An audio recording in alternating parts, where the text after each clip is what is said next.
This video covers Chapter 8.2, How Perfectly Competitive Firms Make Output Decisions. Now, as a reminder, in our class, we're not going to worry too much about actually doing the graphs or anything like that.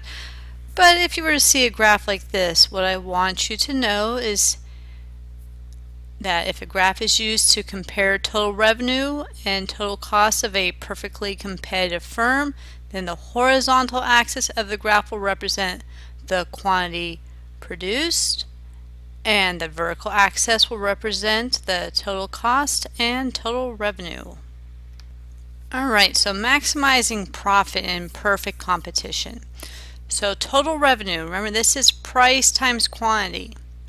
Marginal revenue is the increase in total revenue for production of one additional unit. This will always be equal to the market price for a price taker, which is perfect competition. If the market price of a good is $15 and a firm produces 10 units of a good per day, then its total revenue, price times quantity, 15 times 10, would be $150. The marginal revenue associated with producing an 11th unit per day would be the market price of $15. The total revenue per day would increase from $150 to $165. $165, that's 11 times 15.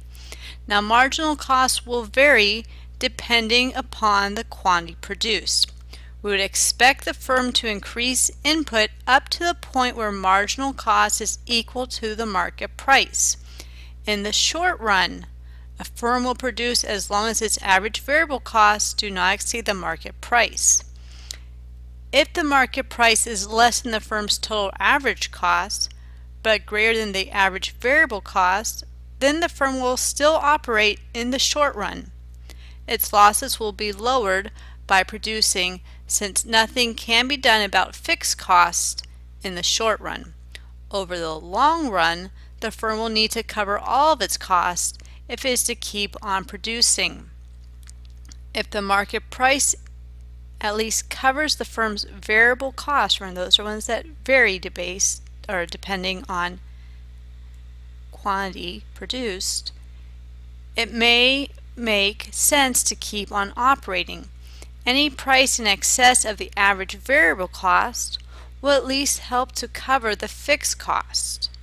Unless the firm decides to completely leave the business, it will come out ahead by continuing to operate. And we'll talk about the shutdown point in a minute. If the market price is below the firm's average variable cost, it will not make sense for the firm to operate, as it will lose even more money. Let's actually go to our next slide. So if the firm believes that the business conditions will improve, it will temporarily shut down. Seasonal businesses such as ski resorts or restaurants located by vacation areas will shut down temporarily at certain times.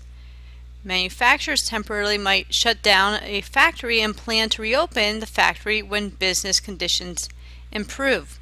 So the shutdown point, this is if a firm's revenues do not cover its average variable cost, and this is where the marginal cost curve crosses the average variable cost curve. Thanks for listening.